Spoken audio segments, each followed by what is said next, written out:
All right, welcome everybody. Thank you for joining us. We will start with doing a couple quick introductions. I'm Becky Shaw, I'm the Alcoholic Beverage Control Administrator. Start in the room here. Yeah, hi, I'm Jessica DeMorris. I'm a solo practice attorney, primarily out of Missoula, and I represent a whole bunch of alcohol licensees around the state.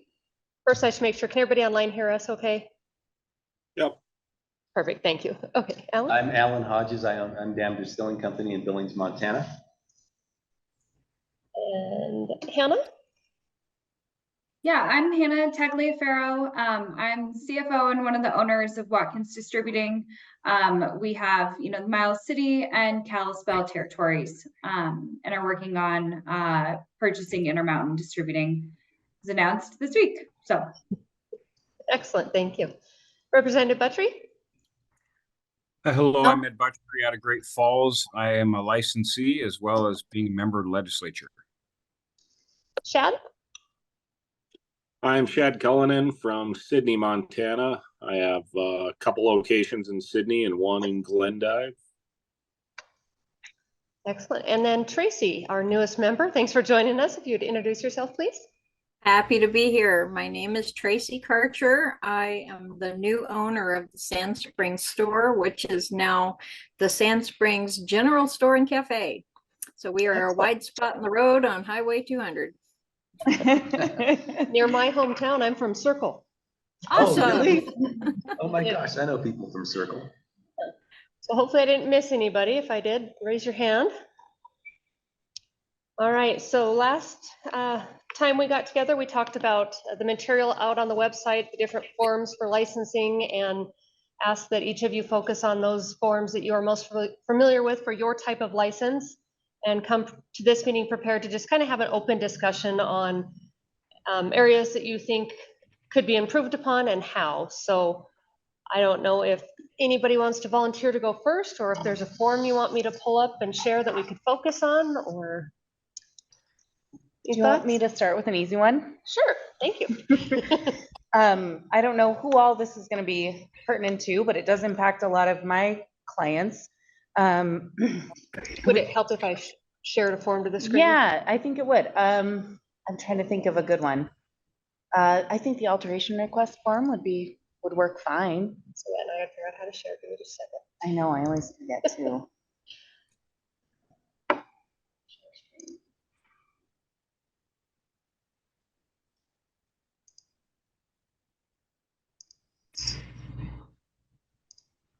Okay, can everybody see the website now? Yes. Okay, yeah, which one, sorry? Yes. Let's do, I think alteration request should work for this item. Alteration request.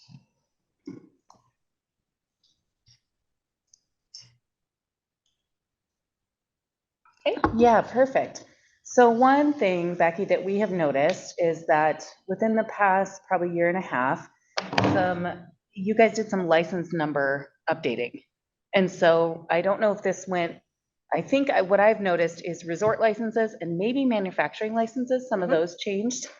This form, if you try and fill it in via Adobe, so if you do try and type in, it won't, where it says license number, it won't take letters. It tells you you've done something improper. And so you either need to print it out and type and write it in by hand and scan it back in. Or what I've taken to doing is putting the license number in down below with the business name, but I don't, I want to make the form not confusing for your licensing specialist. So, I use the alteration request form as an example, but that seems to happen anytime there's those box systems for typing number.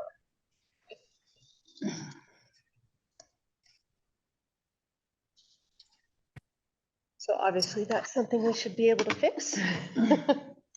And let me back up, I guess, a step.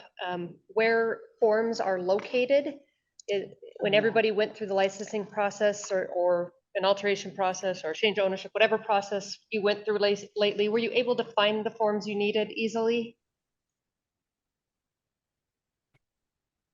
For the most part. I had, being new to this, being new to retailing, being new to the licensing system, I'm already familiar with the Montana systems that are constantly changing on us. But I didn't, as a newbie, I didn't have any trouble at all, really, with any of it. But then again, I know PDF, and if the boxes don't work, I know the workaround on that, working with PDF itself.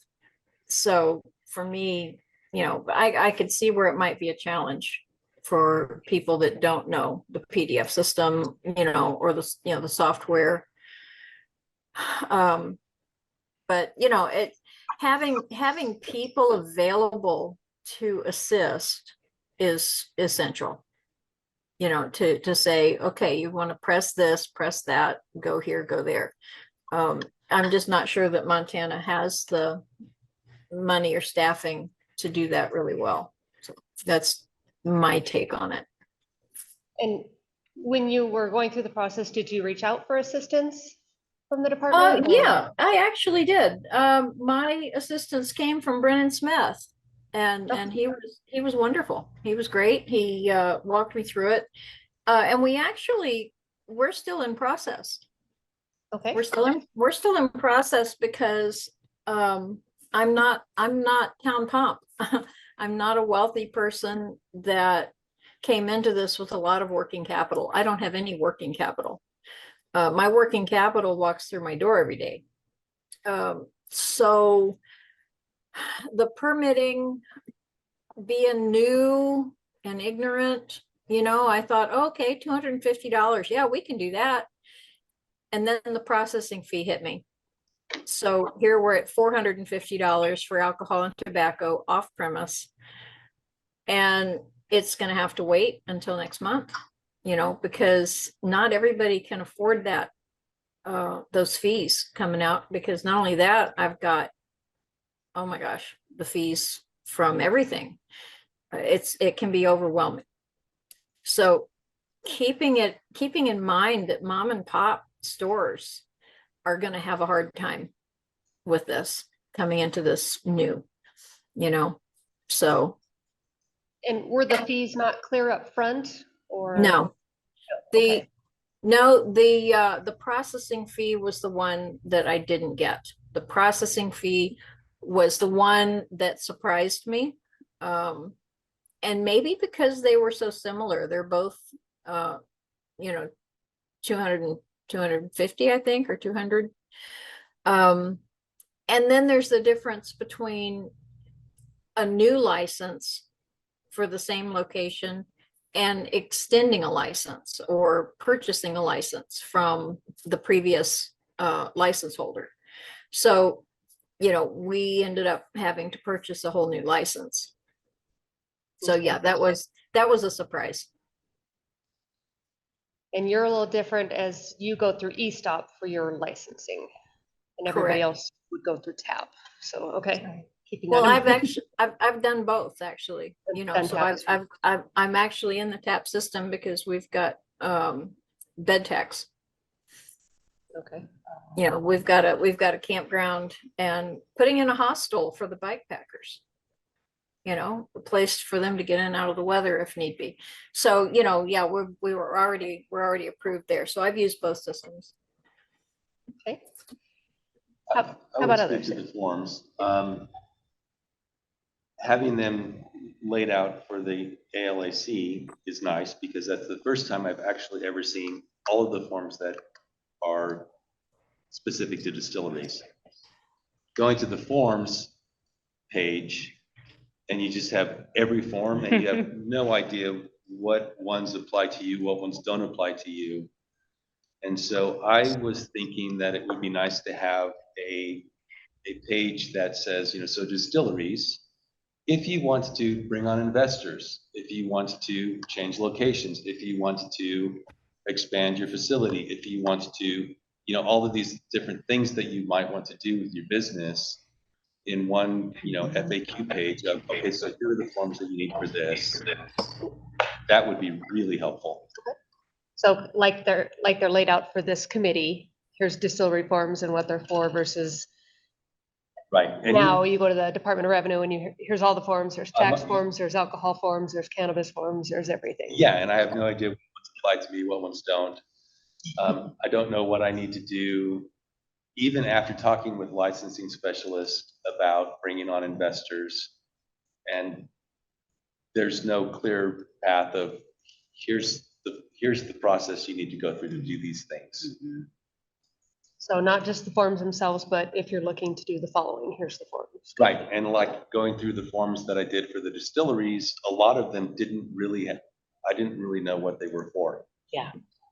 I agree.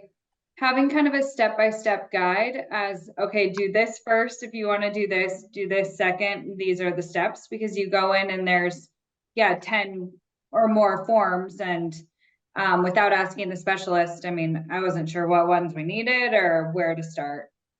Okay. Others have thoughts on just locating the forms or knowing which form to use?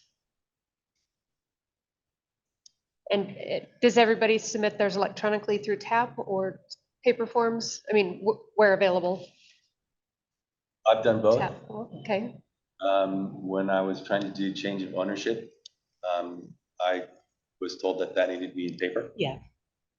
That brings up a good one. That's been my experience with manufacturers, is there've been times when I've tried to go electronic, which is the way I almost always do.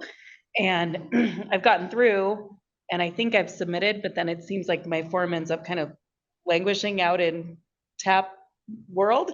And it turns out, excuse me, I have a frog in my throat. Turns out you're supposed to do that one paper form for some reason still. And so we end up doing it that way. But it'd be nice if you had the ability to do them all electronic, other than things that might require a wet ink signature or something, just that consistency would be really helpful. Or even an instruction that Sure. says, Yeah. if you want to do this, then you need to do a paper form of this Yep. form. Yep. Yeah, I think that's been confusing because TAP will let you do it, but then it doesn't actually go anywhere. Okay. Yeah, that part's been unclear to me too, as to where we go to upload all of the documents and how to apply online. It says apply online at, on the Montana revenue site, but then it doesn't really give you anything once you're there, so. Okay. And we are trying to, as we have new forms that come into existence, trying to make sure they're all electronically, but looking back to see if others could be is a great idea. And if you do TAP, like I do primarily, and you go to your license options, and then there's applications and permits, and it says submit a form 37. What's a form 37?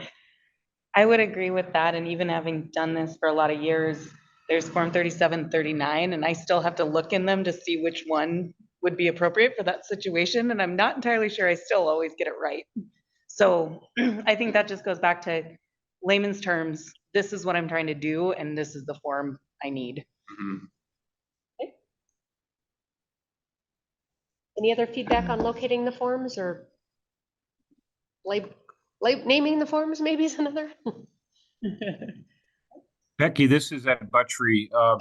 Just along those same lines, I've always filled out the forms, on the computer and then mailed them in.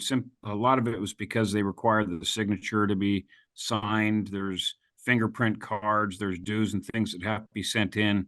Does the system have the ability to do an electronic signature and anywhere that some kind of fee is due? Like right now I'm looking at a concession agreement.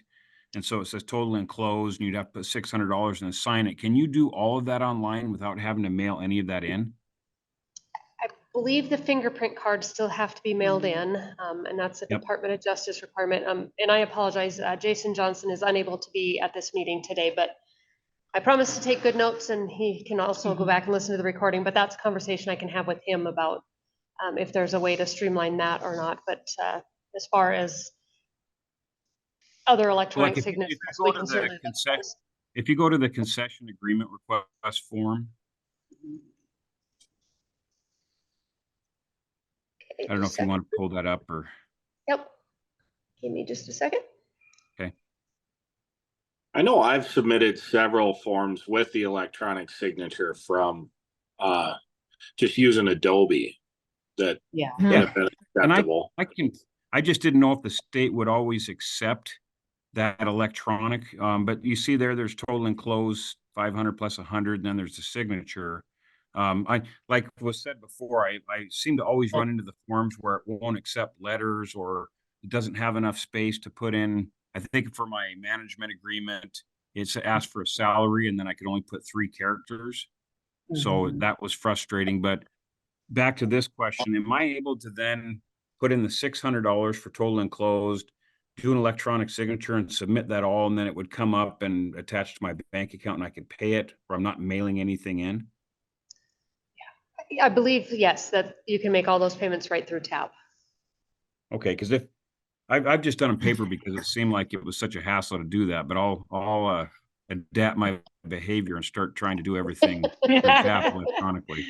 I know, Let me I have add. made the, oh, sorry, go ahead.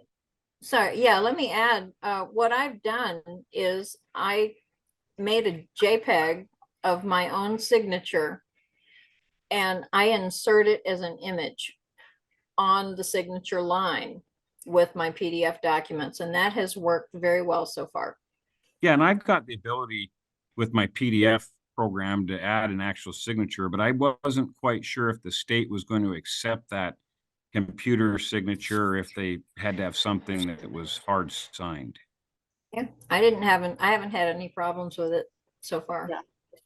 As far as the $600 on that goes, you are able to pay it on tap, but you actually I've had to call, ask them to add it to my tap account, and then am able to pay it afterwards. So if there was a link or a way to pay that without having to reach out and explain what you're trying to pay for.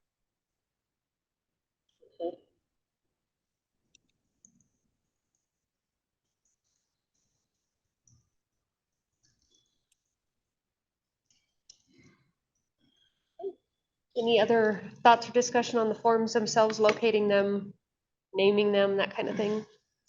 I think on the signature thing, Becky, and this came up for us recently, I was doing 6 Form 5s, and it's the forms I can sign, I have the ability in Adobe to attach my signature because it's my Adobe account and that's authenticated and everything else. But the ones I have to send to my clients, you guys have been great about accepting electronic signatures, but the forms themselves show as locked. And so in Adobe, it won't let you send them for signature. And so there is a workaround. You can print out the form, scan it in, and then place the signature box where you want it. But what I end up feeling like happens is that then the form quality isn't as great, and they probably get harder and harder to read for your licensing folks. I don't know the answer to that because I can understand locking that form. You don't want people to change the body of the form. But if there's a way to make it so at least folks could sign it, a lot of these clients who are, far remote, they're in Plains or they're in Libby or they're wherever, and they actually can figure out how to get on their phone on an email and click sign, but to print it out and scan it back is sometimes a hard thing to figure out. And so that's So something maybe I if they keep could unlock observing. the signature Just line the versus the signature whole line, form, yeah. potentially. Yeah, not to change anything else on the form, but to be able to sign would be awesome. And fewer and fewer people have printers now. Yes, yeah.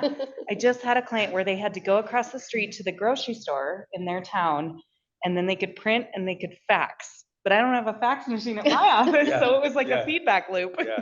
So I they were had- texting me photos of the papers. Yes, I had a bartender who did his alcohol server training. And it was like, okay, bring in the thing so we can keep it at the tasting room. And he was like, yeah, I'll have to find somebody with a printer. Yeah, yeah, everything is so online. Yeah. And it's even so different from 5 years ago. So, COVID probably changed a lot of that. yeah, too, you're just right, you're right. behaviors and But that. yeah, that's one thing. If they could even just sign via Adobe, that would be huge. Because with our firm, we've looked at different signature softwares and things. They're too expensive, even at the volume that I do. Yeah. And so for these folks doing one of them, it's not gonna make sense to pay for it. So, All right, so We looked at where the forms are located and accessible. That seems to be fairly good, but there's could be some improvement on how it's organized and labeled, things like that. So then you get to the forms themselves. Is it clear what we're asking for on the forms? Not all.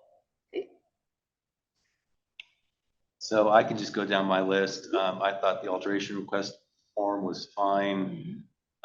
The alternating proprietor, you need a short description of what this form is for. There was nowhere on that that actually said an alternating. Does that mean I'm changing? Is it a permanent? Is it just like, a scheduling thing? I'm still not sure what that's for. The business statement form, you need more room.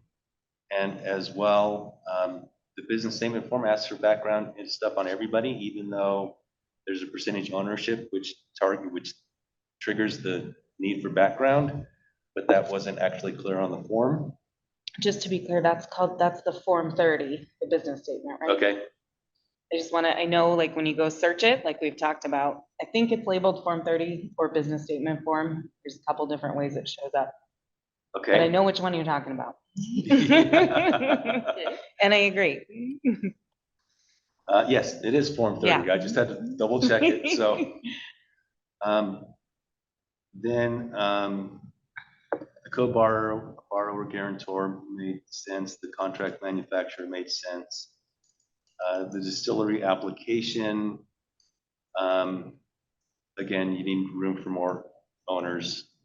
And then also section 4.1 needs to be updated for the new stacking law. Forms, rules, that is all lagging legislation, but it's in the process. Yeah. The floor plan form was fine. The gifting form was fine. The ASA 1, I say it's fine, but I've done it several times now. But I remember my first time, I had lots of conversations about exactly what I needed to be doing. The lapse form was fine. The location manager was fine. Criminal history, proof gallon report, those are all working just fine. The loan form 13, there's 2 places that need to be notarized. Yeah. I wasn't sure why.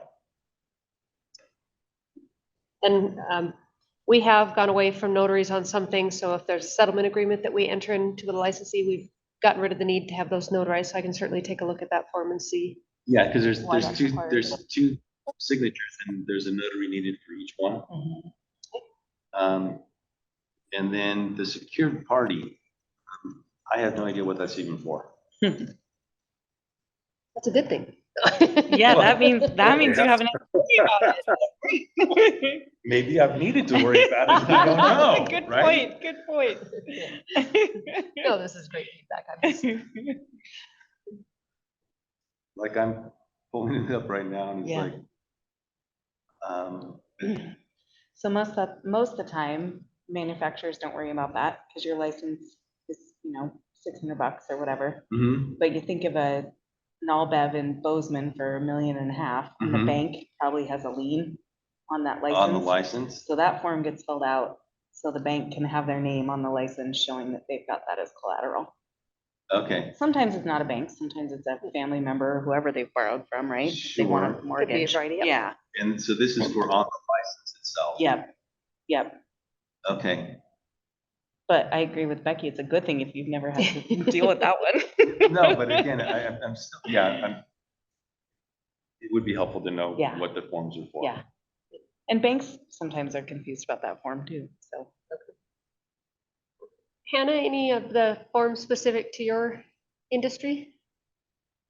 No, like I mentioned, I've been kind of going through them and, what's requested is relatively clear. The confusing part to me has been more like, what are the ones that you start with first? Okay. So, yeah, that's been kind of, I guess, my biggest sticking point so far. Okay. Shad? No, I'm not. I mean, the forms are okay with me and I've done it several times now. my only feedback would be like timeline for responses when we submit the forms. You know, when the state comes back or DOJ comes back, they say, you know, we need your response within a week or 10 days, but you know, we could get them the response the next day. There's no feedback coming back our way as to when their response will come. Okay. And I've found a couple times that, you know, a couple weeks go by, I just call them and say, hey, any update at all? And then it gets done the next day a lot of times. When did it change that ownership that manages, you know, a location themselves now has to do a management form also? So we actually had some discussions on that today internally, because I think there's some confusion. So if you are the owner who manages your own location, when you fill out the original application, you can mark, I'm an owner manager, right? But you can also have somebody else that's managing that location. And then if you decide later you want to also be a manager, then you would need to submit the form. But with original licensing, you should not have to submit that form. You should just mark that box that you're managing as an owner. I did have to submit it my last license. Okay. They required it, which I just questioned. I had never had to do it before, so it just seemed odd. But and if you wouldn't mind, Chad, if you and I can visit offline so I can get some more details and make sure that that loop has been closed on our end, because I don't know if it's somebody from DOJ that asked for that or our staff or whatnot, but sure, if you wouldn't mind working with me so I can make sure that that's not happening, because as the owner on original licensure, you shouldn't have to also submit that form. Okay, yeah, no problem. As a full licensee with gaming, I guess, and I've said it from the very, you know, when we first got in the business, what is the need for temporary authority or any, is that just extra paperwork? I mean,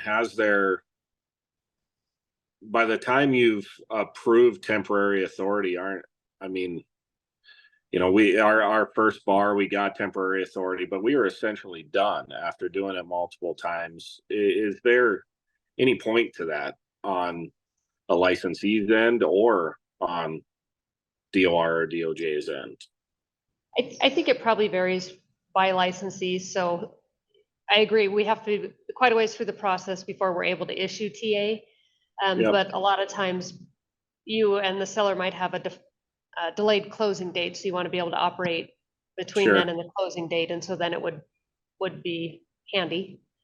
We have also expanded TA in the last session where we can, it used to just be if you were buying an existing license at an existing location that you could qualify for TA, but now because you're a licensee in good standing, if you bought a new license, wanted to put it in a new building, we could give you TA to start operating that sooner as well. Sure. So there's some expansion of where it would apply also. Okay. Yeah, that makes sense. The only other thing I had was, you know, the last thing I ran into, I actually bought a location in Glendive from Town Pump, and they, you know, their attorneys had done some amendments to some of the paperwork that we had, and we got that kicked back. They said, no, we can't accept an amendment. We want you guys to completely redo it. Which was fine. It was there, you know, Town Pump did it on their end, but I guess I just didn't, if they're both lawful, why? An amendment to like the buy sell, or? Yeah, it was an amendment to the buy sell. And you were told that the department couldn't take an amended buy sell, that we needed a That we complete had to new one? redo. Yeah, we had to redo the buy sell. And I have that email chain somewhere. I could track it down. Yeah, if you want to send me that one as well, because I just on the surface, I wouldn't be able to answer. I'd have to have more details to know what's going on there, but I'd be happy to look into that. Yeah, I just thought if we could allow amendments, you know, I don't know if it has to be legislated, but that could help in the process. Yeah, because we do get amendments on a lot of documents, so I'm not sure why in that particular case they didn't accept it. Okay. Representative Buttry, any feedback from you on how user-friendly the forms are? Well, I'm getting pretty good at them after using them for so many years. I think there's been some good discussion. I think first thing on the forms, you know, to be able to go through and know that all of those fields will take all the characters and type the characters that you need, because I've run into that multiple times when I couldn't either do it when I filled it out, or if I went back and tried to amend it, I couldn't. It all of a sudden wouldn't take characters. I think somebody initially had brought up the idea of some sort of decision tree. So if you were to go to the site and say, I want to get a new license, then there'd be a tree telling you all the steps that you had to go through, and maybe even point you to the appropriate legislation or department rule that would help a person navigate that process. And then, of course, once they're licensed, for instance, if you want a concession your license, to say, I want a concession, and click it and say, here's the rules, here's what has to be in the concession agreement, here's the forms. I think that would be really helpful. I do understand that there's so many different cases that it might be impossible to create a tree that would be effective for everyone, but you know, it's a pretty daunting task for somebody trying to do this the first time. On about my 6th or 7th, so I'm getting pretty good at it, but I feel for the new players trying to get through it. Yeah. No, that's a great idea to have, and make sure I understand. So a decision tree that, you know, I want to get a new license. It's for on-premise sales. I want beer and wine only. And then Right. once you finally get to where you need to be, it would say, here's the laws and rules that apply to this license type. Here's the forms you need to fill out.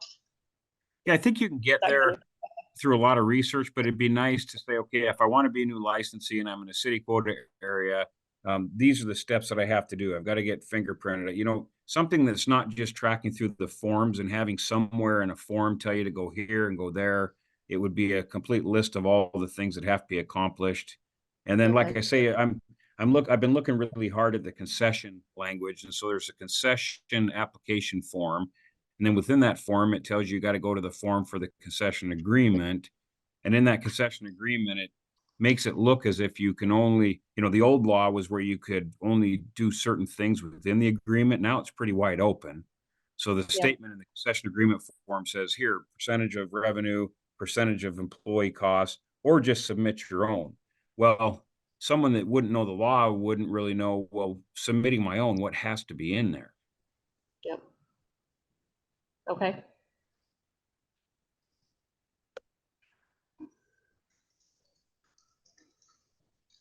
And some of us don't even know what a concession is. And it doesn't apply to you, but that's a good thing. Right, exactly, but Yeah, absolutely, yep.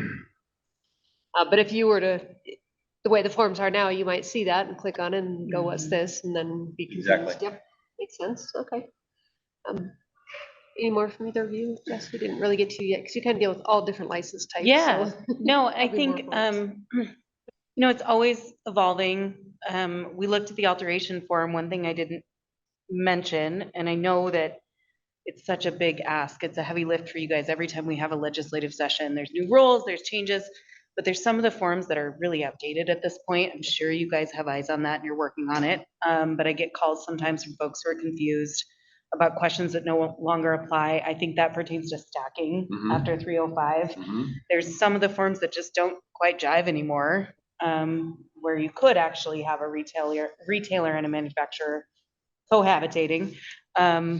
But again, like I said, I know that's a big lift, so I know you guys are working on it, but some of those get confusing for sure. Absolutely, yep. And something on alteration form specifically in relation to new legislation or in general? Yeah, if you go on, there's the page of the alteration request form that's a long page of yes, no, or not applicable questions. Mhm. Several of those just don't work anymore if you are doing a stacking license. And I think on that same alteration form, some of the RBW stuff no longer applies. It still asks if you have 3 seats. That's not RBW, but it still asks if you have Yep. 3 seats separate from gaming. It still asks things about food menu and et cetera. So it's just a general update that just, I'm sure takes time. I'm just gonna write those down, just in case they weren't on the radar, but I'm pretty sure. Yeah, they are. I'm sure they are. That's why I haven't mentioned them. I know you guys are working on it, so. And there were a Becky, lot last session.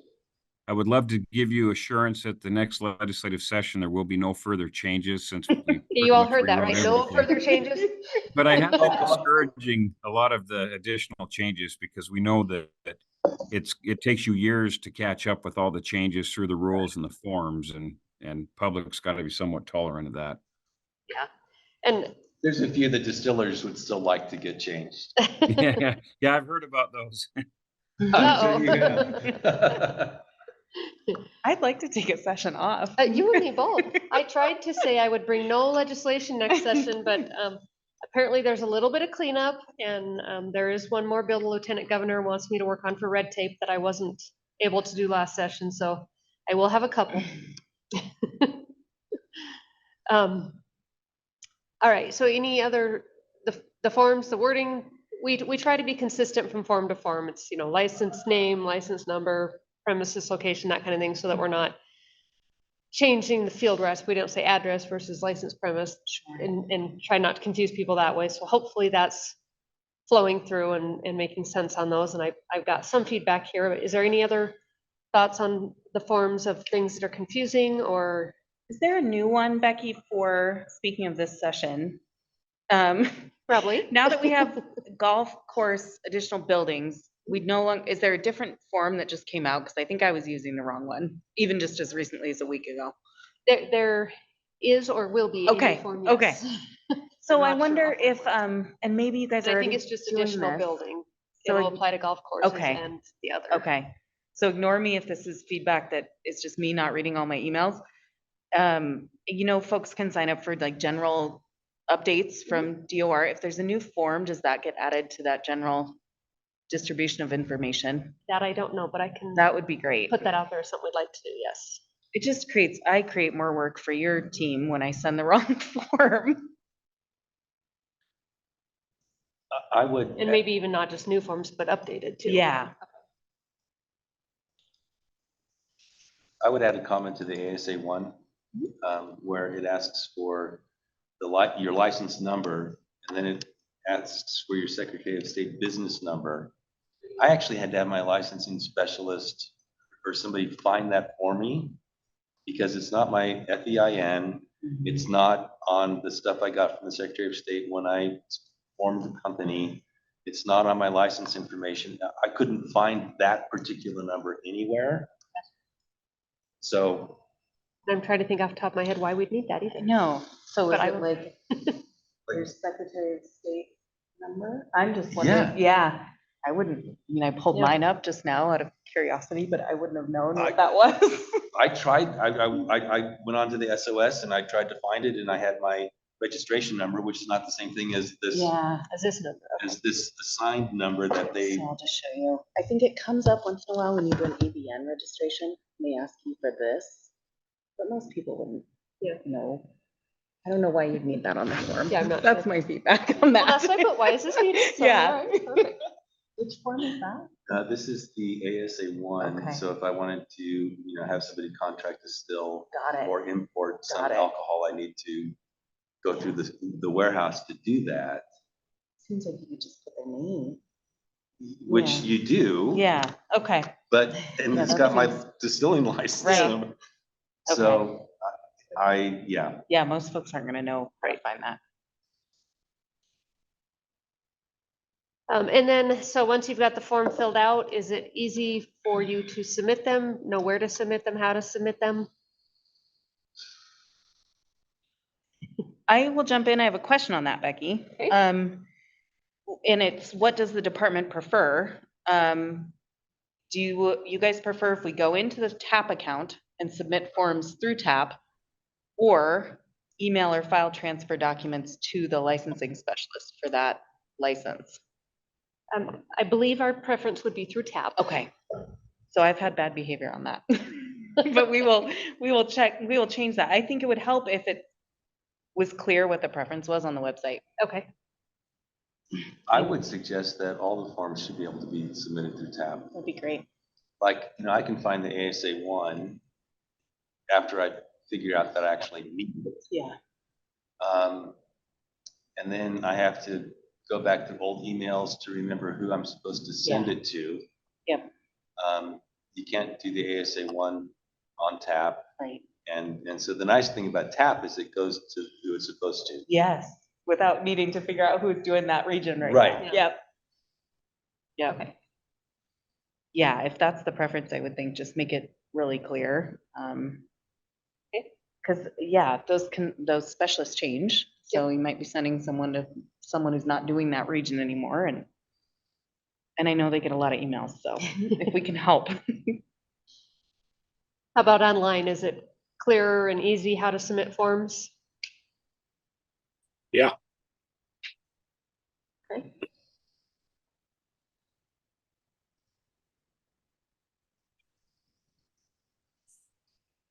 So obviously we have lots of time left today. Unless you guys had any more thoughts on this, we can just kind of start having the next discussion if you're open to that. I think just one more thing on that came to mind on the drive over, Becky.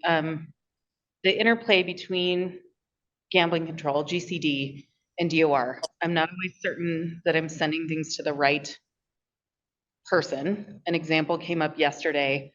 I had a location manager change, and it's a licensee who does not have gambling active at their location. And so I file transferred the forms directly to the DOR, ABCD licensing specialist. But then the fingerprints obviously still got mailed to Billings, and they had Stacy reached out with some disconnect of who's this for, what's it going to? So just clarity about if things need to go to gambling control versus DOR, and things that have sensitive personal information that go via file transfer, just making sure that those things get synced up. Seems like there's some confusion about who needs to get documents. I would add, so things that I use like price sheets for the warehouse and the ASA one, those aren't listed on the forms anywhere. On the main forms page of Yeah. DOR. Okay. Like I'm just scrolling through the forms here and neither of those are here. Okay.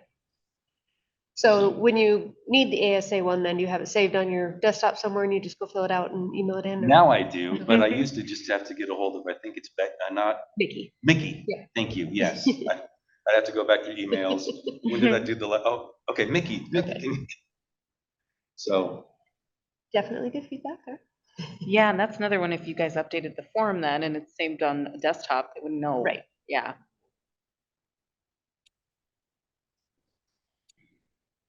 So then, I think it was Shad who mentioned that it's not clear when one of the departments is asking for more information from you and then you send it back, there's not that feedback back about, hey, we got it, we'll get this processed in X amount of time, these are the next steps kind of thing. So I guess that leads into a great next discussion. Is the communication that you get from the department, either department, both departments along the way, is it clear? Is it, does it make sense who you're hearing from? Are there questions as to why is this person calling me about this versus that person? Are there communications that you think we could do better at? Hey, we got your application, we'll start processing it. These are the next steps. Looking for any open feedback there. Yes. Yes. Hit me. So anytime I've gone through the licensing process, whether the renewals are fine. The first time, and then with the change of ownership, and now with the relocation, what happens is the licensing specialist tells me stuff that I need to submit still, and then I hear from an auditor, whether they're with the DOR or with the DOJ. Usually I hear from an auditor from each entity. But I have no idea who these auditors are. I had no idea that it was going to an auditor. My licensing specialist never communicated. Great, now we're going to send it to DOJ, and an auditor will be in touch with you. And I understand that they may not be able to say which one, but just that, so we've done this, now it's going to go to DOR auditor, then it's going to go to DOJ auditor, those kinds of things. And so I just get, random communication out of the blue, asking for all kinds of information that sometimes I've already submitted. Yeah. Yeah. Yeah.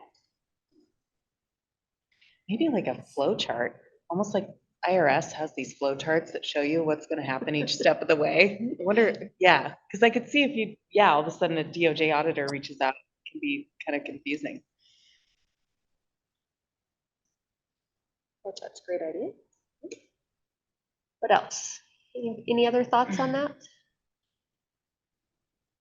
I think I would just add, I think I'm probably uniquely positioned in this group to say I deal with all of the different regions and compliance specialists.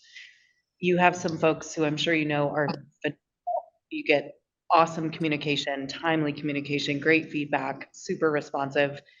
There are a couple folks who have never responded to an email.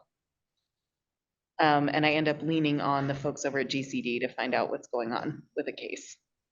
And so, you know, maybe just a training to, even if you don't have any new information or a case is stalled for some reason, please just respond. It'd be great to know someone is getting the emails. That is not across the board. Most of your folks are awesome.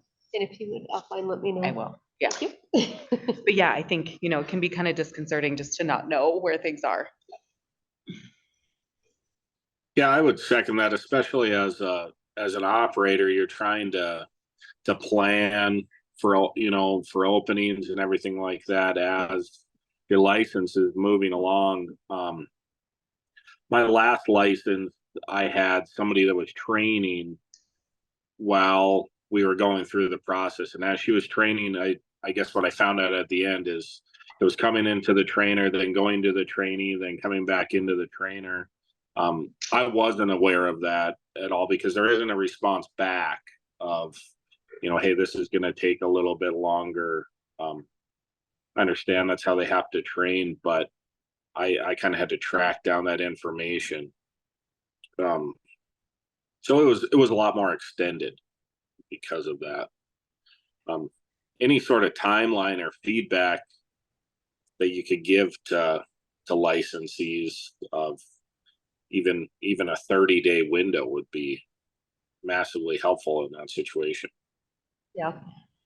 And just from our end, some of the hard part is if there's missing information, we can't give you a solid timeline because a lot of it will depend on how long it takes you to get that information in and then Sure. staff to work on it. But I think we can certainly get estimates for, you know, an audit should take approximately this long. And then the next step after that is it goes here and that should take this long. And yeah, even just an acknowledgement that, you know, hey, we have it, we're working on it, or Yep.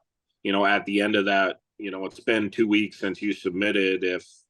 If you could get an email that just said it's in audit still, I mean, that would be immensely helpful. okay. Yeah, I think it kind of goes back to sort of what we were saying before too, but kind of like a step-by-step checklist. Like if you're applying for a new license, start here. Then you can expect you to be assigned an auditor or this or that. I mean, I've gone through now 2 licenses in the last 2 years and the processes were completely different. And already the information I'm getting for this third one is vastly different than the first 2. So if there was some kind of standardized, you know, checklist of, okay, this is the first email you sent or to get the process started. Because Becky, I apologize. I just come to you and say, Nope, what do that's I do next? So anything like that, That's I an think would be option? really helpful. Now you know. It's an option to come to me, but I won't actually do the work, so it might slow you down. Yeah. So. I have a question. Restroom, but don't stop on my Yes, account. Tracy. How does the alcoholic beverage outreach program play into this?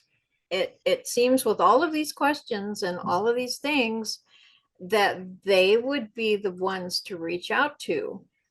I see that they're doing trainings, and I only see 4 trainings so far for this year, and they're all in Western Montana. You know, what is going on with that group, and are they struggling, and do they need more volunteers, or you know, what's the deal? And why aren't people directed to them first before they have to call Becky Shulock for help? So our outreach and education unit is twofold. So one of the main components that they do is they are responsible for training the trainers of the responsible alcohol sales and service programs. So they travel all across the state and train all those trainers so that you all can have your staffs RAS certified. The second part of the outreach and education unit is the outreach arm, and they are more for kind of the high level overall questions that are out there by people that aren't necessarily licensees. So we get calls from law enforcement wanting us to educate them on alcohol law. So our outreach unit will go out there and sit down with them and walk them through everything that they need to know on their end. They'll also answer calls from people wanting to kind of come up with new creative ways to do alcohol that Representative Buttry and I get to listen to during session and don't always love, but and walk them through, this is lawful, this is not, that kind of thing. But once somebody has decided to become a licensee, then they work directly with their specialist so that they know that they're expecting that application to come in, and they know that it should be this type of an application and that kind of thing. Our outreach then also has been visiting new licensees once they get licensed and sitting down with them and saying, you know, tell me about your business, and making sure that they've got all the appropriate licensing or endorsement things. So, oh, you want to cater events? Well, you'll need a catering endorsement for that. You want a concession with the restaurant next door? Here's how you would do that. Just walking them through all those next steps so that they don't find themselves in the resolution office and dealing with violations if at all possible. So, Right. but they don't necessarily, their job isn't necessarily to walk individual licensees through the application process. That's more the licensing specialists. Sure, So in sure. the decision tree, wouldn't it be helpful to have kind of like the directory of which licensing specialists are covering which areas? And we do have a map of that on our website, but if we create some sort of decision tree and where you're located, and it could certainly, well, I say that, I don't have to create it, but hopefully it would be able to list that information Right, as well. because I remember when I first started, it was, I mean, I managed, but it wasn't easy to find. Yep.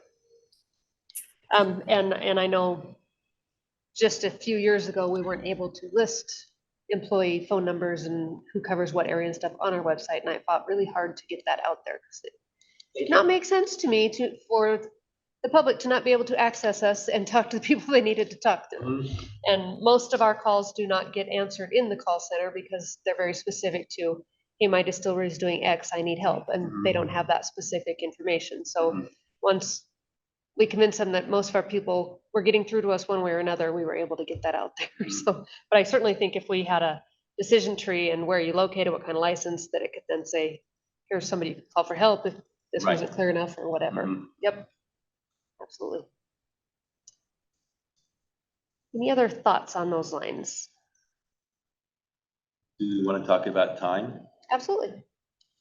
you want to hear my story? So in November of 22, I started talking with my licensing specialist about bringing on investors.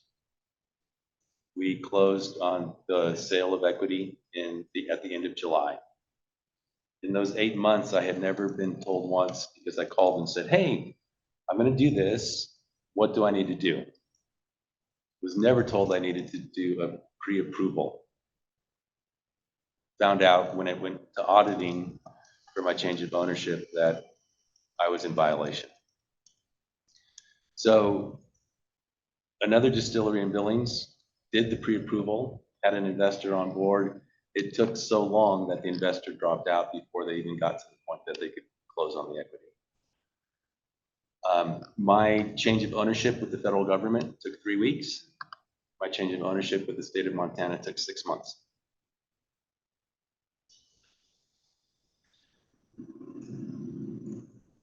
So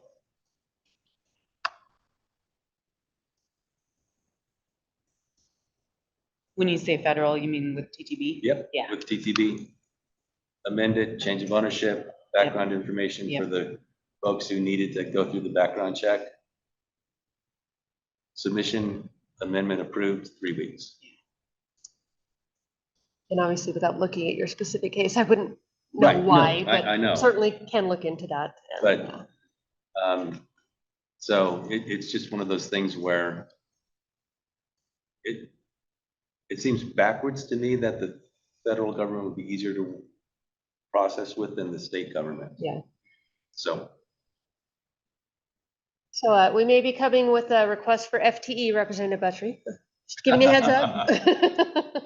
It does, Yeah, it does. Give you enough to get a licensed specialist for every application, just hardline to the application. How's Yeah. that sound? there we go. And they can never leave. Hey, I like Yeah, that too. that would be key, right?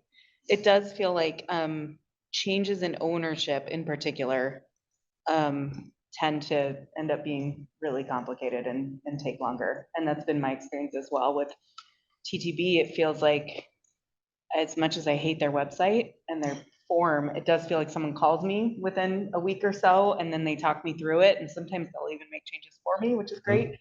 And that tends to them that same day I get an approval. Right. That seems to be a unique sticking point with ABCD is not necessarily complete Form 5 change of ownership, but bringing on investors, for instance, and percentages. And sometimes it's complicated and you've got someone who's got a trust or multiple family members are in the entity or whatever, but that process seems to get really slow.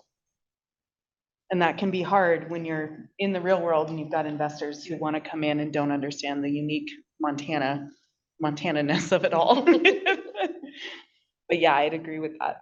That can be very, very tricky. Very So frustrating. so you're talking investors, so you're talking like NILs? So usually in my situation, we look at it both ways. We can say, would an NIL be faster? Would it make more sense to do an NIL? Is that going to speed things up? Well, when we say NIL, that's a Form 13, non-institutional lender.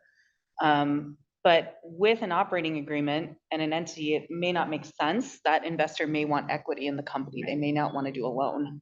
And so then it's helping them understand, okay, you need to go get background checked, fingerprinted. Here's this 15% threshold. And then sometimes it feels inconsistent about feedback that we get about what additional forms might be needed or who additionally needs to be background checked. That seems to come into play, especially if you've got a trust or a more complex ownership structure. I don't know if there's a fix for it, but it would be nice to see responsiveness and those things to move faster. Does it seem like the background part is what slows it down, or?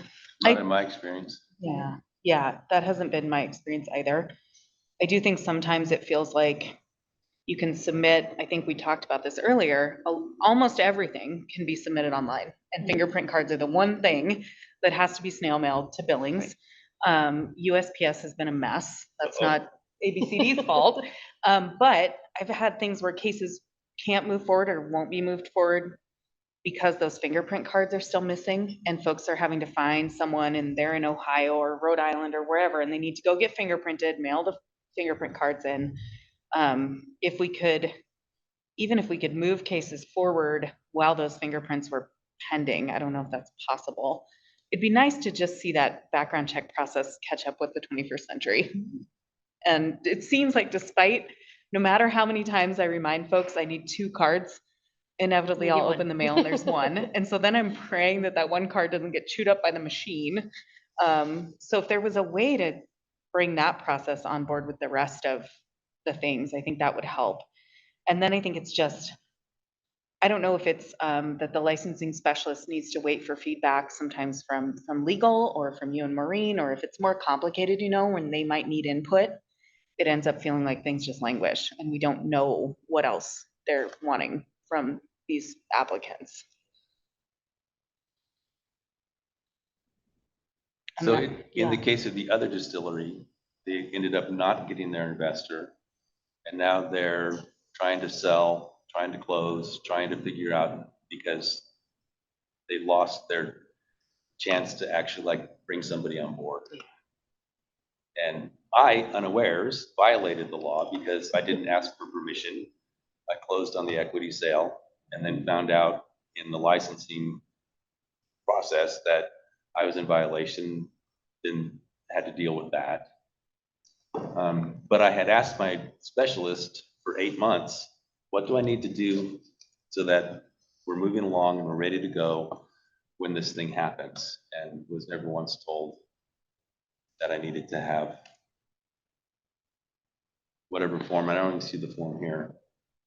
So, I think it's the form, maybe a Form 13, maybe that's a 3739, maybe it's a full Form 5. I don't know. It would, yeah, again, And like an Becky said, investor means without a lot of knowing, things, without yeah. knowing your situation, it's hard to know what exactly. But Mhm. I think consistency, again, is a theme for my experience and where my clients experience frustration is we just like to know what to expect. And it seems like that answer varies, and that can be really hard for folks to understand. And I would just add to that too, simplicity goes a long way. I mean, to Alan's point, the TTB, yes, there's issues with their site too, but it seems to be very streamlined, very straightforward. It's quick, it's the same every time, and you go through the exact same steps. So it just seems like overall there's a lot of complexity, and is there an opportunity to simplify some of, the overall forms or what's needed in general?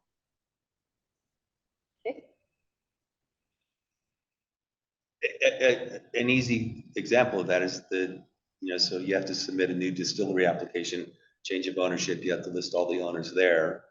But then you find out 4 months later from an auditor that you have to supply the Form 30, or I The don't, business statement the form. business Yep, statement yep. form again. It's like all this information was already on the application. Why do I need a separate form Yeah. that is redundant?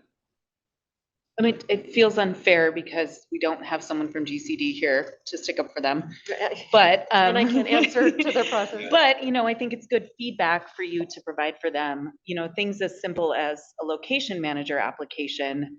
I'll put on the, when do duties begin? And I'll say, they're gonna begin upon approval. And usually that's a situation where I'm adding an additional location manager, or I want to replace one, but we're not going to do it until it's approved.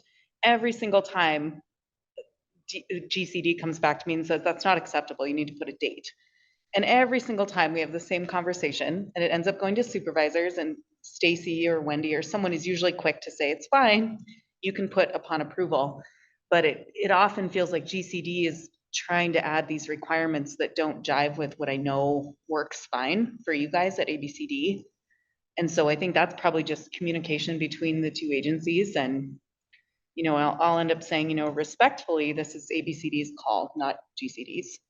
May I ask what GDC is? Oh, that's gambling control, the DOJ branch. So the Okay. auditor you talked about hearing from. Okay. And, so they do some functions for ABCD, but it's ABCD's call ultimately. So that is obviously something that gambling control, Jason and I are trying to work on, is making sure that we've got good communication between our divisions and ultimately for licensees, applicants, you all. But is it make sense to you that you hear from gambling on some things and us on some things, or would it be streamlined, easier for you all if you just had one point of contact that you dealt with through that application?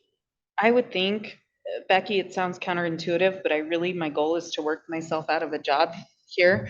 I talk to a lot of folks where I end up telling them, giving them guidance and saying, you don't need to pay me, you can do this yourself, let me walk you through it. If they had one point of contact, I think it would make a huge difference. I really do.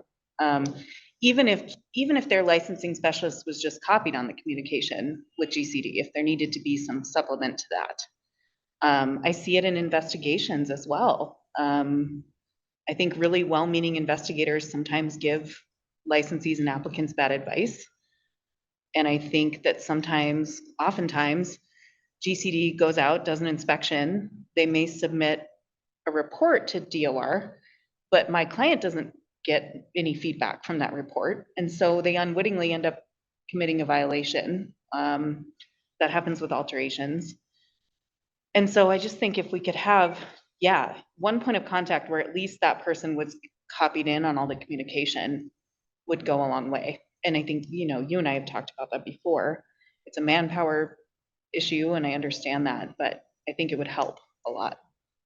So to your comment about the alterations, so they go out there and they do an inspection, is the licensee then assuming they can operate, or No, what's and the well, I violation can that tell you, occurs? this Sorry. just came up. You might even be aware of the one I'm talking about, but I'll speak in generalities. This was an alteration request that went through in 2020. We got the approval letter from DOR, from the licensing specialist, saying your alteration is approved, proceed. So my client has been operating that premises for 3.5 years since then. Turns out, the investigator had put a note in his report saying, don't approve this. It's not far enough along in construction. Still needs to additional XYZ things to happen. But the licensing specialist didn't convey that. And so now we're at the point of doing a change in ownership. And we have a floor plan that DOR is saying was never approved and isn't suitable, but it was approved. And I've had conversations on the phone with the investigator, says, here's a snippet from my report, but how was I to know that that happened? So there just needs to be clear communication between agencies. And then it comes back to me where, and I end up saying, well, gambling control can write a report and make a recommendation, but if ABCD approved it, isn't that what we have to rely on? So I think there can be confusion, especially on the ground, if the investigator's out there and he's saying something to that licensee. We need everyone to be in clear communication about what's going on. And certainly if there are changes that need to be made, I can't make those unless I know. So it doesn't always feel super clear about who's ultimately making the decisions or who's in charge of a case. And obviously, a lot of licensees have licenses for both agencies, right? And Yeah, we want sure. to work those at Sure. the same time and approve them at the same time so that you're not, Mhm. well, obviously gambling can't operate without an alcohol license. We gotta Right, approve that at least right, first, if yep. not at the same time. So- Yeah, and I guess that's always my default. I figure if the alcohol license isn't approved, it doesn't matter what gambling says, so, yeah. So I think that would go a long way just to prevent confusion and inadvertent, I think, violations that happen. It would be helpful too, if in that decision tree or, whatever we want to call that I didn't know when I started until I was having my health department inspection for my tasting room that I needed a state food manufacturing license. It's like, I have a distillery license. I need a food manufacturing license as well. Yes, you do. You need a retail food license. You need a wholesale or a state manufacturing food license from the Department of Health and Human Services. So I have 7 licenses now. You need that for alcohol manufacturing? That's what I was told. You taught me something. Say, we wouldn't necessarily know that either, I didn't know unfortunately. that. So, Do you prepare food or no, at all? No. Just for the alcohol? just to serve. I've never heard Yeah. that before. I'm making alcohol, which is consumed. Therefore, you need a DPHHS state food manufacturing I wonder license. how many of my manufacturing clients are violating that law. Yeah. I think a lot. Well, maybe that's a good conversation for me to have with DPHHS. Yeah, that'd be, let us know what you find Because, yeah, out. if we could be helpful to say, here's other things you're gonna need to look at or consider or possibly get. This or- one comes up for me all the time and it's awful, and I've had egg on my face so many times. The clients need to know that they still need whatever city alcohol license they might need. I can't tell you the number of times it's been like the night before we were thinking we were gonna open, and it's like, oops, Like, you need we a still city need a alcohol city license? alcohol license. I have a city business license. And some cities say that's good enough, That's what they And told some me. don't. but it Yeah. varies by jurisdiction, and so it's something for folks to be mindful of. Missoula, you need both, a city business license and a city alcohol license, those are the same. Kalispell, I don't think you need either one. Billings, it sounds like you can just have a business license. But that's one of those things that I wish it was on like a reminder checklist for people, for me. For you. Along with, like, I have to pay $250 every year to be the vendor rep for my own company.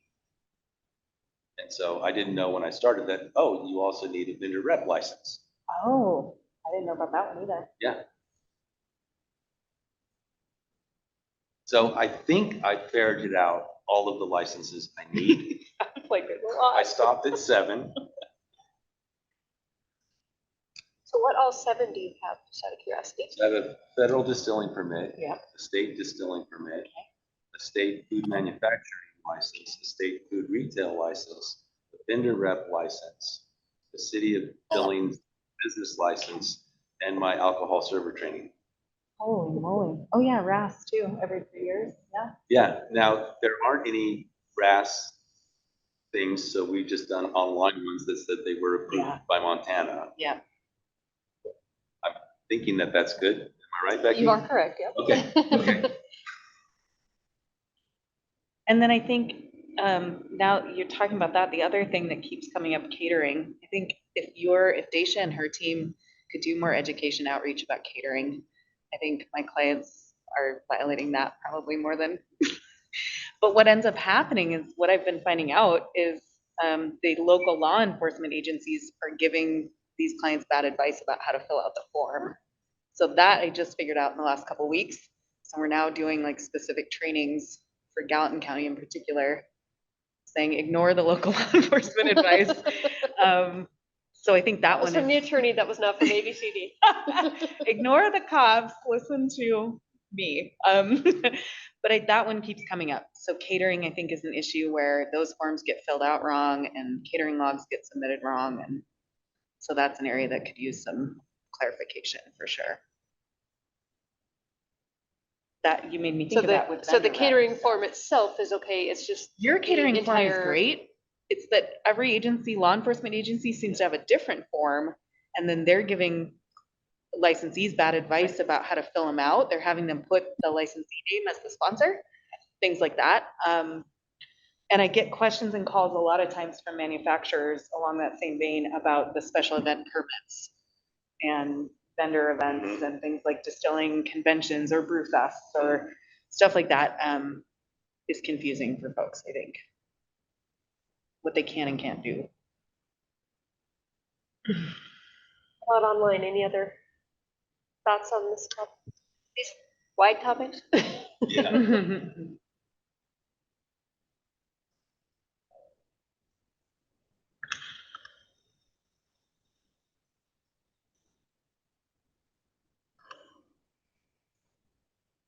All right, thoughts on where we go from here as far as next discussions, next meetings? Is there more that you want to talk through on the licensing application thing, or would you like me to come back with, work with Jason and come back with some possible suggestions on ways we could improve and get your thoughts on that? That seems to me like a good next step. Okay. And obviously won't be able to create a decision tree online or anything, No. but could maybe on paper come up with some ideas and throw that out there. Okay. What's your goal, Becky, for this group? What would you like to see as Mhm. outcomes? I just want us to be the best resource that we can be for all of you to make it the licensing process smooth, easy, efficient, quick as it can be. Obviously, It takes time. it takes time for all sorts of reasons, but to have it be easy and accessible and for you all to understand what it is that's expected of you and what you're going through, to know, hey, I submitted my application, it's gonna take 45 days, here's the communications I'm gonna get along the way. The next step I'm gonna hear is, oh, I received your completed application, thank you, we're now going to refer it to an auditor. That auditor may reach out with additional questions, that kind of thing. And then after that, once we get through audit, we're gonna send it to investigations and just so that you all know what to expect and who to ask questions of and what questions to ask, where to go to find the information, all of that. I'm so sorry. I want the perfect world. I'm gonna veer back. I'm gonna veer back to applications. Okay. On Form 5s, when you're in TAP, you're doing a Form 5, you get to the very last screen, which is where it asks you to upload all of your attachments. There are a couple of those that I never have a document for, and I end up putting in a memo. And if we could just get rid of them, or if you could at least have the licensing specialist be able to explain why it asks for them. In particular, it asks for organizational minutes. I can tell you right now that none of my clients, they might be having meetings, but they're probably meeting at their brewery or their bar. They're not formally documenting their company meeting. So for minutes, I never have anything to put in there. What's the other one that always comes up? The food menu, it still asks for instance, on a beer and wine license. That's one that needs to be updated. Stuff like that where I just never have an attachment for it, or I've had conversations with other attorneys, paralegals, different licensees across the state. The projected income and expense statement, if they're a brand new business, oftentimes they don't have a clue where to even start guessing how much money they're gonna make. So I know there's some. Exactly.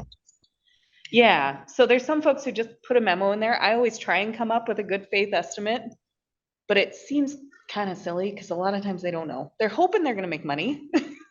Always a good Somebody- hope going into business, right? Someday. But so I just think on the Form 5 there, it needs a comprehensive look taken at it to see if, are there some things that we just don't need to ask for anymore? Most of them make sense. You want the operating agreement, you want a copy of the articles of organization, the FEIN from the IRS. But there's a couple things on there that consistently I don't have an answer for, and I wonder if we could get rid of them.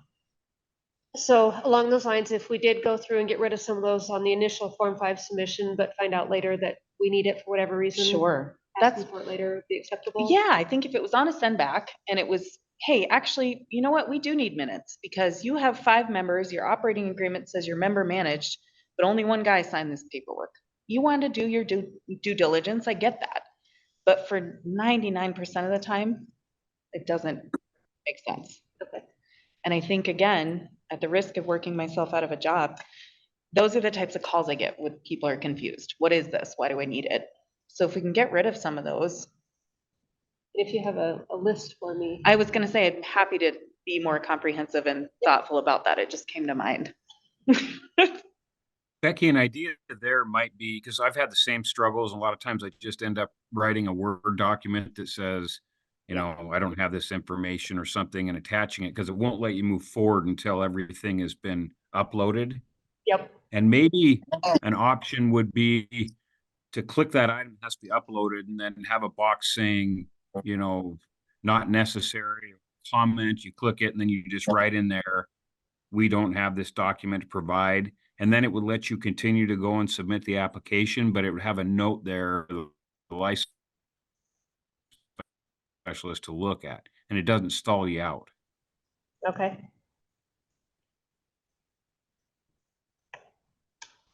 Okay.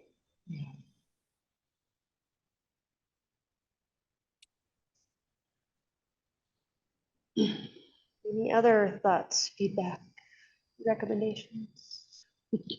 I mean, I think you've gotten a lot and you've been so gracious because it feels like Yes. we're, welcome, Becky. We're here to complain about everything that's hard about this process. But I think with everyone has the same goal in mind is to make it, it's always going to be a complicated and time consuming process, but make it understandable and as easy as possible. No, I appreciate all of you for being open and honest. That is exactly what I wanted in this process. I don't feel like you're beating me up or anything. That I need to hear this because if I don't know where the pain points are, I can't make them better. And we do want to make them better for everybody. So I will appreciate it. Say something encouraging. This is all encouraging. All of my interactions with people here, they've all been friendly. They all have the attitude that they want to be helping. So Appreciate that goes a long way, especially when you're scratching your head trying to figure out, why do I need to give you what I already gave you? Yeah, I'd agree with that. My last interactions with the state, with Department of Revenue have been great. And there's been issues and it hasn't waited for me to reach out to somebody. I've had someone call me or email me and say, hey, here's an issue. And not only do they tell me that, but then they tell me what I need to do to fix it in most cases. And so I've been able to turn those things around a lot faster than I ever had been able to do on previous licenses. Excellent. Like I said, we are in this with you. We want to be good business partners. We want to make, making your lives easier makes our lives easier as well. So, maybe it's some self-interest, but yes, we do want this process to go smoothly for everybody. So let's see, we are in March. June sound reasonable for a next get together, and is there any hard no's for anybody in June? I mean, I'll send out a survey request to find a date and time again probably, but just if there's anything anybody knows off the top of your head that will not work, that would be good to know now. Anytime in June is good for me. Yeah, my June's pretty open too. Okay, So is mine. excellent. Hopefully mine is. Yeah.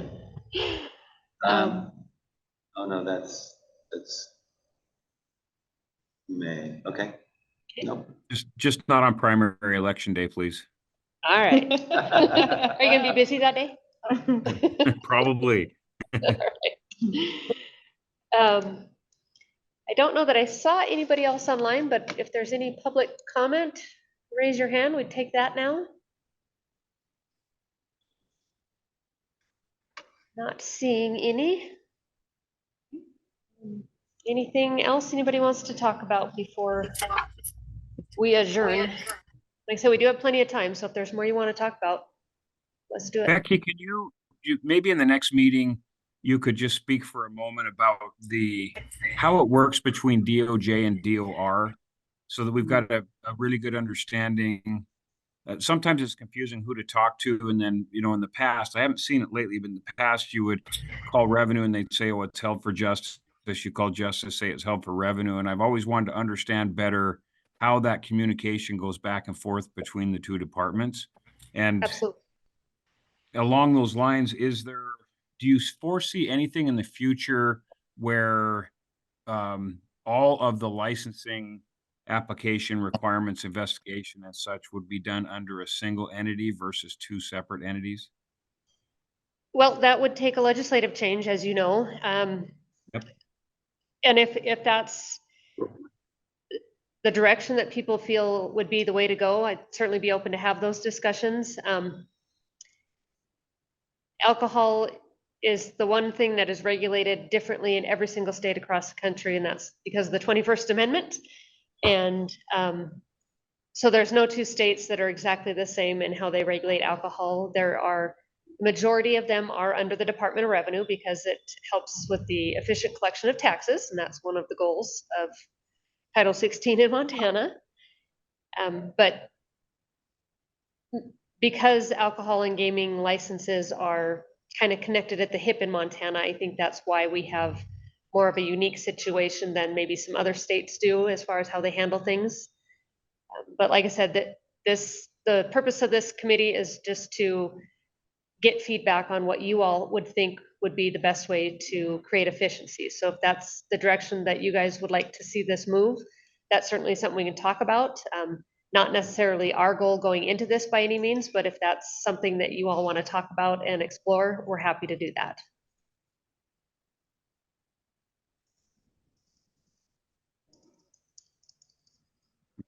All right. Anybody else have any other questions or thoughts for today?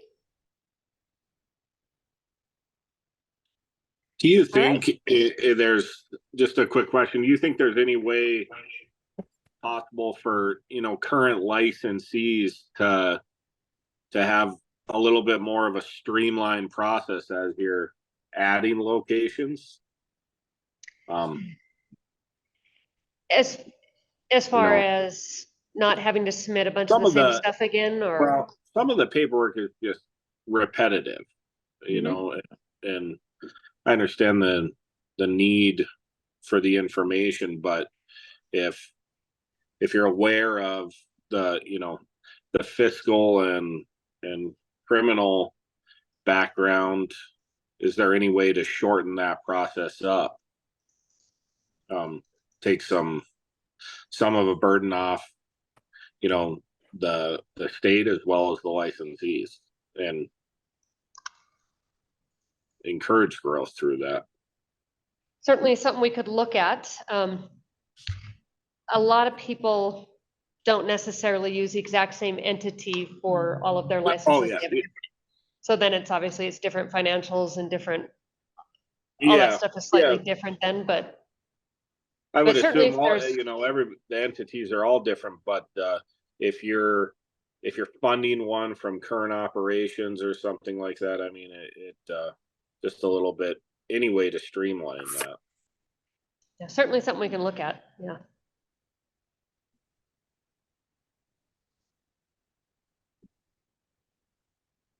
Any other final thoughts or questions?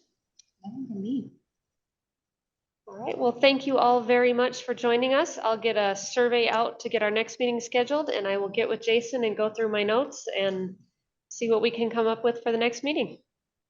And in the Thank you meantime, if so anybody has much. any additional thoughts or questions, go ahead and email me, let me know, and we'll add that to the list.